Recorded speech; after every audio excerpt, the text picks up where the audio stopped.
এ যেন সম্পূর্ণ ভিন্ন এক সৌদি আরব। সৌদির আশির প্রদেশের পাহাড়ি অঞ্চল রিয়াল আলমার মনোরম উপত্যকায় অবস্থিত মৌমাছির বাড়ি গাছপালা ঘেরা এক গ্রামীণ পর্যটন আকর্ষণ, যেখানে প্রকৃতি, ঐতিহ্য এবং মধু চাষ একসাথে মিলে একটি নতুন অভিজ্ঞতা তৈরি করেছে। মূলত মৌমাছির জন্যই এই বাড়িটি তৈরি করেছেন সৌদি শেখেরা। কাঠ ও পাথরের প্রাচীর ধাঁচের এ ঘরটির নাম হানি কটেজ।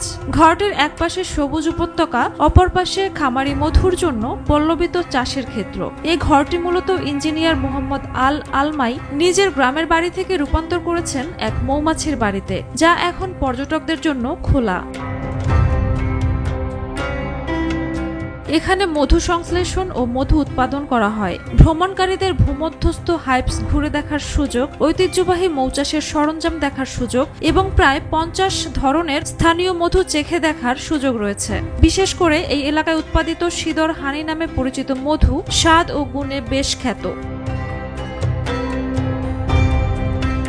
মৌমাছির বাড়িটি রিয়াল আলমাস শহর থেকে প্রায় 45 কিলোমিটার দূরে অবস্থিত।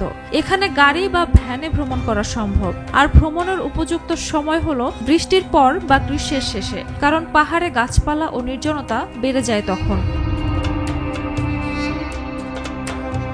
এই কটেজটি এখন আশির অঞ্চলের গ্রামীণ পর্যটনের এক উজ্জ্বল নমুনা, যা স্থানীয় অর্থনীতি ও তির্যক সাংস্কৃতিক পরিচয়ের সঙ্গে মিলিয়ে এক পারিবারিক ভ্রমণস্থল হিসেবে পরিচিত। ঝুমা মৃধা, বৈশাখী সংবাদ।